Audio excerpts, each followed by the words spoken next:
This is an awesome, momentous occasion to bring us all together as a command team for our very first formation podcast. And I believe what a lot of the viewers out there are wanting to see is really to see us for ourselves and our command team of our how we command and how we lead those elements out there. So I want to start with each of you just giving a personal introduction of yourself, and let's talk about things that maybe aren't on our bio sheet. We'll start with you, General Woodruff.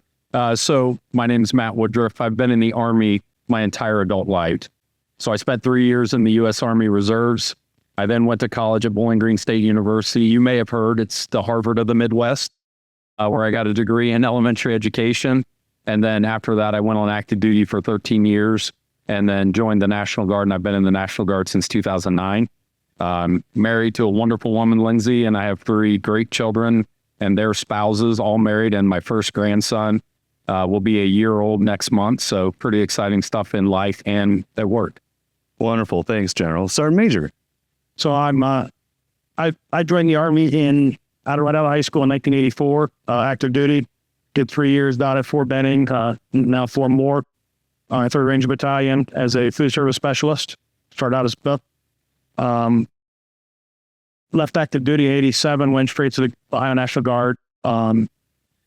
Mainly came to Columbus to go to Ohio State. Studied aeronautical and astronautical engineering for a brief time, then started a hiatus, worked in construction. I'm a career MDay.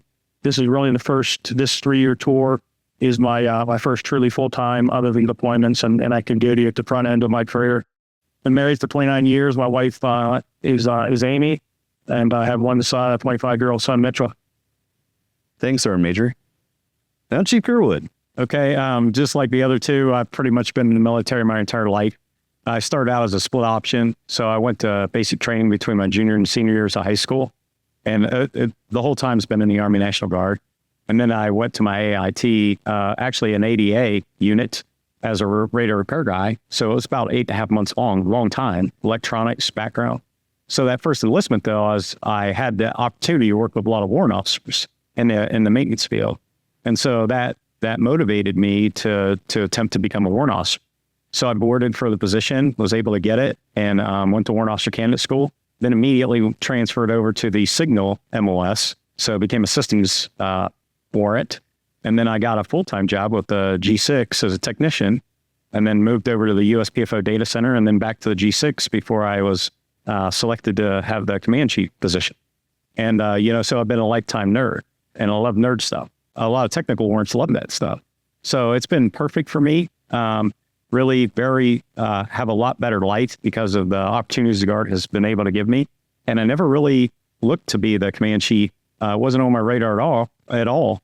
But Mr. Stuckman asked me one day in the hallway, he was like, "Hey, you going to apply for this position? I'm getting ready to retire." I was like, "Well, I don't really know what you do. Do you just run around do parades?" It's a little bit more to it than that. So he brought me in his office and he was like, "Look, in this position, you have the ability to beneficially impact the other warrant officers and enlisted people who want to be warrant officers and junior officers that want to be warrant officers in the state." And so he showed me a lot of the things that he was involved with. And like I said, it never really occurred to me to do. I applied for the job, was selected, and this is probably the best job I've ever had.